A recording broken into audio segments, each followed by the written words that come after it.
Hi everyone, so I'm going to be going over a JSON example. So for this first example, I'm going to just make a simple JSON file. So I'll do example1.json. This is not going to be JavaScript file, it'll be a JSON file. So when we're talking about JSON, there's a specific format that it usually follows.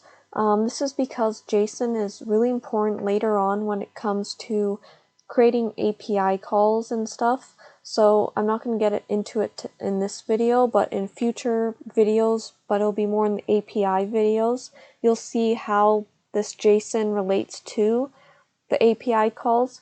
But let's just figure out how we can set up a JSON ourselves.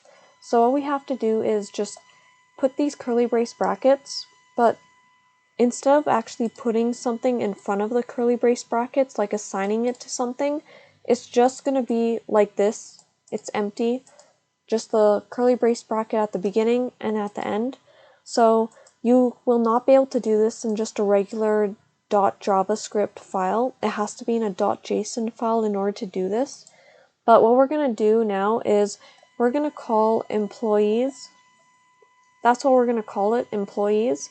And then we want to add a bunch of information about like the different employees. So in this employees array, let's put one person first, and we'll put first name, and we can say Ken, and then last name, we'll say James, and what we can do is the comma, and then that denotes that we have something more to add. And what I'm going to do here, just to format a little better, is the next one I'll put first name, I'll put Joe, last name, I'll put Ed, and make sure that is a colon right there. So I'm going to add one more person, and then I'm going to explain what is happening here. So for the first name here, I'll put Jen, and then I'll put last name, I'll put that as Vern,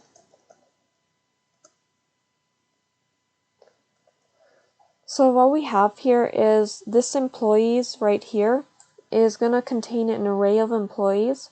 So we have those square brackets here denoting this is some sort of array inside here of information. And we want to add multiple employees, different employees. So we add these curly brace brackets right here for each individual person. So then it organizes and categorizes it into that one specific person. So each person has a first name, each person has a last name. This is going to be really important that you keep the same structure in repetitive tasks, because later on when we get into API calls, we're going to be able to loop through these because of the same naming conventions for the keys right here. These keys that are the same is going to be very valuable later on when we want to loop through something. But in order to set up an object right now, this is essentially the format you need to follow. And if we want to add maybe some more stuff, like here we can add, maybe instead of employees, okay, we can say employees there, but then we can say we have to put a comma here because the comma denotes that we have something more to add. And let's say instead of employees, we want to put managers or someone different than employees or something. Instead of employees, we call them staff or something like this, staff and managers. So then we can categorize the different people here. And I'll put person 1, 2, 3, just so I don't have to think of all these different names. Person 1 last.